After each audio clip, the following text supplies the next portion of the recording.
नंदी कैसे बने भगवान शिव के वाहन। एक बार शीलाद ऋषि को भय सताने लगा कि उनकी मृत्यु के बाद उनका संपूर्ण वंश समाप्त हो जाएगा।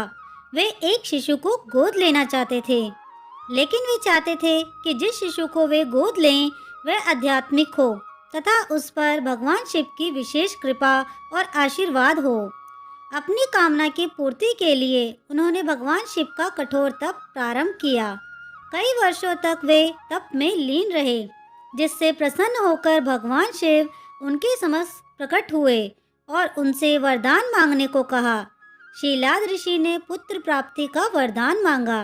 भगवान शिव शीलाद ऋषि को उनका मनचाहा वरदान देकर अंतर्ध्यान हो गए। भगवान शिव के अंतर्ध्यान होने के बाद शीलाद ऋषि ने जब अपनी आंखें खोली तो उनकी गोद में एक शिशु था। उस शिशु के चेहरे पर एक अलौकिक तेज था। शीलाद ऋषि ने उनका नाम नंदी रखा और उनका पालन पोषण करने लगे। वे उससे बहुत स्नेह करते थे, किंतु नियति ने नंदी के लिए कुछ और ही लिख रखा था। एक दिन मित्र और वरुण नामक दो संत शीलाद ऋषि के आश्रम में पधारे। शीलाद ऋषि ने उनका खूब आदर सत्कार किया। नंदी ने भी उनकी बहुत सेवा की। प्रस्थान करते समय शीलाद ऋषि और नंदी ने दोनों संतों का आशीर्वाद लिया।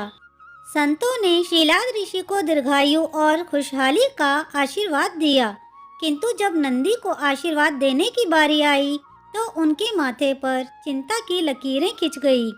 शीलाद ऋषि ने ये तुरंत भांप लिया।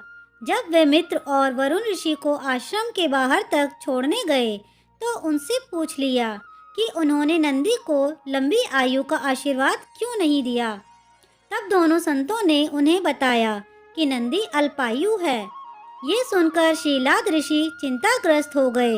नंदी ने जब पिता को चिंतित देखा तो उसका कारण पूछा। शीलाद ऋषि ने नंदी को पूरी सच्चाई बता दी। पिता की बात सुन नंदी हंसने लगे। आश्चर्यचकित पिता ने जब कारण पूछा तो नंदी बोले, पिताश्री, आपने मुझे भगवान शिव की कृपा से प्राप्त किया है।